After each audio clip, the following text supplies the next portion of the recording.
I think if you look what's going on in Vancouver and the area outside of Vancouver, you're already seeing a pullback, right? So if that's an area that's quickly pulling back almost ahead of the rest of the country, it shows that prices there were inflated. And when prices are inflated, it's hard to view that as an opportunity to invest. So that's why we've highlighted places where you get a good cash flow, but you really get a big potential lift in your equity. I'm Chandler Halliburton. I'm Neal.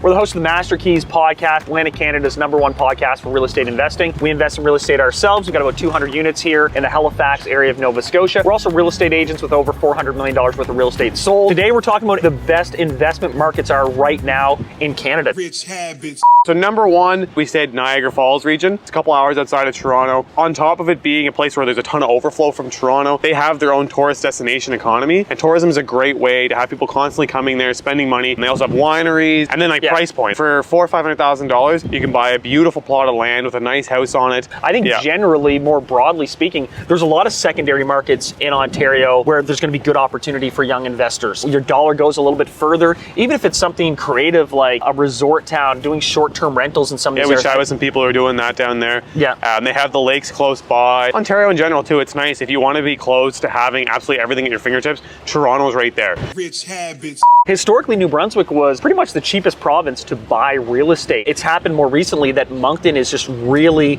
going up quite a bit in value. It's a hub for New Brunswick. It is also getting a little bit of the overflow from Halifax. It's going to become a substitution market as Halifax continues to increase. One thing that was always tough about Moncton, a lot of people hesitated there, was the property taxes were so high. And just this year, they cut the property taxes by 50% on multi-unit buildings. They did put in a rent cap at 3.8%. That's still a reasonable amount where you can actually get your rents up slowly, and they're still willing to do the renovations and things like that. So there's an opportunity there. Rich habits. But now we're going to focus here in Halifax. If you look at the numbers, we're one of the fastest growing cities in the country in terms of population, in terms of property values, in terms of the average household income. We also have all these built-in economic drivers. There's tourism, obviously, but there's also things like the naval hub down here. We've got the biggest shipping port east of Montreal and north of New York. We are the hospital, the university hub for Atlantic Canada.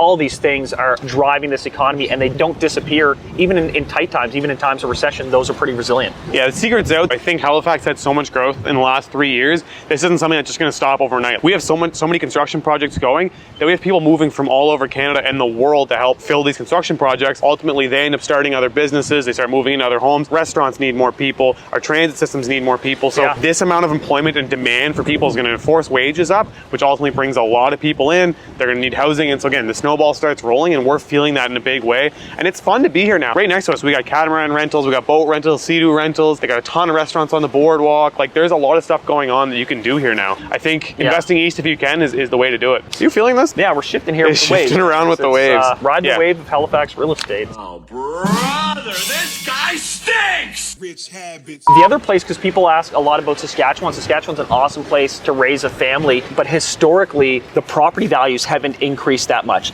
You can get a good rental base and you can maybe cash flow a spot, but the actual value of the property, so you can go back across the numbers, it's been pretty flat over a long period of time. So you're not getting that big equity growth that you can in some of these other markets. So our top three again is Niagara, Moncton, and Halifax. If you found this information interesting and helpful, don't forget to like and subscribe. You can actually check out our other videos. We've got short form content like this. We also run a podcast. And of course, if you have any questions about Atlantic Canada or investing in general, just hit us up either in the comments or reach out to us directly. Yeah, and comment below what your top 3 cities are. Do you agree with us, or do you think we're completely off base? We'd love to hear if you've got a secret gem out there where you're putting your investments.